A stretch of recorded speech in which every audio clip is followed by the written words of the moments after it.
Right, moving around to the driver's side of the van, this is our gas outlet for our shower or hot water system. So if you're running on gas hot water, you need to remove this. To remove it, all you do is just pull out at the top and that comes off, and you put that in the toolbox so you don't lose it. If you're running on electric, you can leave that on, but if you are running on gas, this has to be removed, otherwise the gas will not turn on. So if you don't remove this and you're on gas, the hot water system will not heat up. You put it back on, put it on the bottom, the hook, got two little hooks on there, and just push it on. In this little door here, we undo that. We've got our back water tank, so you just undo that little filler cap there and you can fill that up. Now in this model here, normally the mains water goes into here, but it's just too hard to use. So what we've done is we've relocated it down here. So it's just like a normal van, plug your hose on and you got mains water in the van when you're in a caravan park. Under here also we've got our exhaust for our diesel heater. So that will blow smoke and get a little bit warm when you got that on. And we've got our tanks under there, but you don't need to really worry about them. Up here we've got our mains power in, so you just pull on that and there's a little plug that you plug into there. Up here, moving along, we've got our outdoor shower. Hot and cold water there, just like most of our vans. I'm pretty sure all of our vans have got them on there. So they're for muddy conditions, or if you're on the beach, kids can wash their feet off before they walk inside.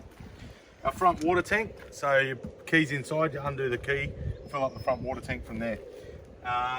The tap for running the two water tanks, so it only sucks water from one tank at a time, and the tap's inside underneath the lounge, so we'll show you that when we head inside, but that's where that's stored. In here we've got our toilet. Now if you come around this side, it's got a tank which is this top filler neck, and as you can see there at the moment the tank's half full, so you got a little sight glass there. If you can see there next to my finger, the water is half full at the moment. Now to pull the tank out, you're just going to pull this little green lever here, just give it a little shake and that comes straight out. Now with this tank, so we're full, you're going to turn the knob like that, open the cap. Now always at the cap, make sure you don't put it on the edge of the dump point, because they do have a tendency to fall in and you lose the cap. So always put it next to the dump point but not on the edge of it. And all you want to do is hold it from the handle at the back and the handle here, push the green button, pour it out down the dump point.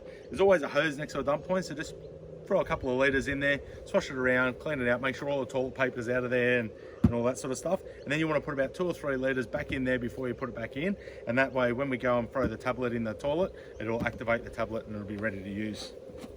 So make sure that closes up. All you're going to do is just slide that in until it locks into place, just like so. All right. In here we've got storage. Most of the time if you're running a generator, that's where we'll store the generator. And if you are running a generator, we normally give you a code with a cable, and the code's just written up there just so you can remember. Now on this side we do have storage. Now this is a very important point. A lot of people forget to do this, and I've drilled a hole to make it a little bit easier because it happens quite regularly.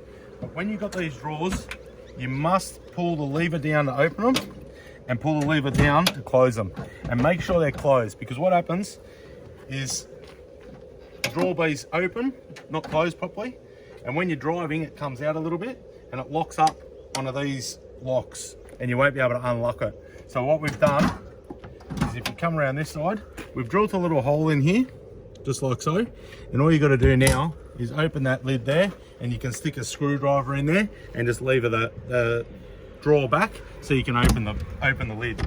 All right, so that's just a little thing that we had to do because it was just happening too regularly. But if you remember to lock it and check it before you leave, we should never have a problem. But in here we've got our plates. You can move them around. Normally they're supposed to be up here, but they're up here, and you can have the bottom drawer of storage.